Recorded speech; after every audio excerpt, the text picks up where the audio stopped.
Good morning दोस्तों, आप सभी का स्वागत है मेरे यूट्यूब चैनल AR कुमार पे। तो दोस्तों, आगे बढ़ने से पहले प्लीज़ चैनल को लाइक कीजिए, सब्सक्राइब कीजिए, बेल आइकन को प्रेस कीजिए।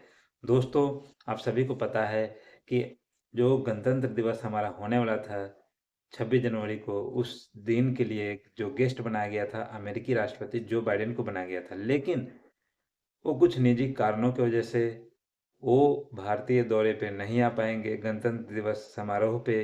तो दोस्तों, उनको ना आने के कारण किसी और गेस्ट को इनवाइट किया गया है भारतीय विदेश मंत्रालय के तरफ से। तो इसमें उन्होंने फ्रांस के जो राष्ट्रपति हैं इमैनुअल मैक्रोन, उनको as a chief guest invite किया गया है और उन्होंने इस न्योता को एक्सेप्ट भी कर लिया है, यानी कि उन्होंने स्वीकार कर लिया है।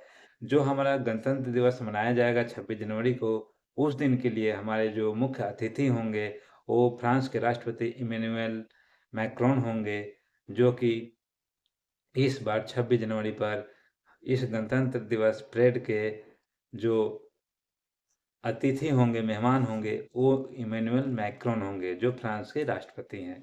तो दोस्तों, जो बाइडेन का ना आने का कारण भी एक सबसे बड़ी ये कारण निकल के आ रही है, क्योंकि उनके जो बेटे हैं वो एक बहुत ही बड़े केस में फंस चुके हैं, जो इनकम टैक्स के मामले में फंसे हुए हैं।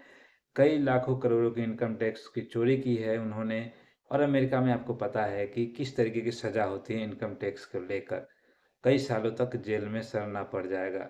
शायद एक तो वो भी है कारण, और दूसरा कारण ये भी है कि जो प्रेसिडेंट के जो वहाँ इलेक्शन होने वाले हैं उसमें जो बाइडेन हारते हुए दिख रहे हैं, क्योंकि उनकी जो विदेश पॉलिसी है वो कहीं न कहीं फेल हुई है।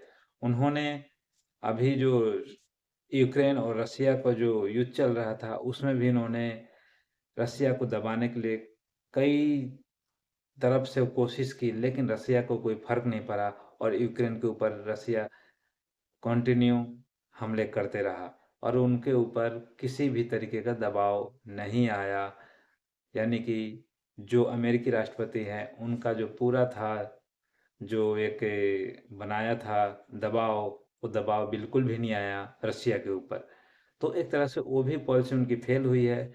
और इधर जो इजराइल और हमास के बीच जो चल रहा है, वहाँ भी अमेरिका इजराइल के ऊपर दबाव दे रहा है कि ये युद्ध को समाप्त किया जाए, लेकिन इजराइल उनकी बातें ना सुन रहा है। और इजराइल ने ये ठान लिया है कि जब तक हमास को हम ख़त्म नहीं करेंगे तब तक इस युद्ध को हम नहीं रोकेंगे, क्योंकि उन्होंने हमेशा उनके नागरिकों को, निर्दोष नागरिकों को तंग किया है, मारा है, काटा है, इज्जत लूटा है।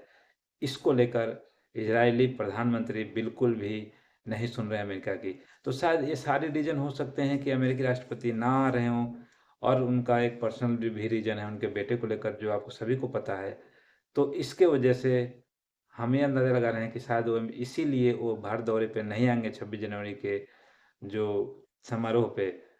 तो उनको ना आने के कारण ही फ्रांस के राष्ट्रपति जो हैं इमैनुअल मैक्रोन, उनको इनवाइट किया गया है और उन्होंने इस न्योता को स्वीकार कर लिया है। तो इस बार जो हमारे गणतंत्र दिवस मनाए जाएंगे 26 जनवरी को, उस दिन हमारे जो मुख्य अतिथि होंगे फ्रांस के राष्ट्रपति इमैनुअल मैक्रोन ही होंगे दोस्तों। तो दोस्तों, इस वीडियो में इतना ही। तो प्लीज़ वीडियो को लाइक कीजिए, सब्सक्राइब कीजिए, बेल आइकन को प्रेस कीजिए।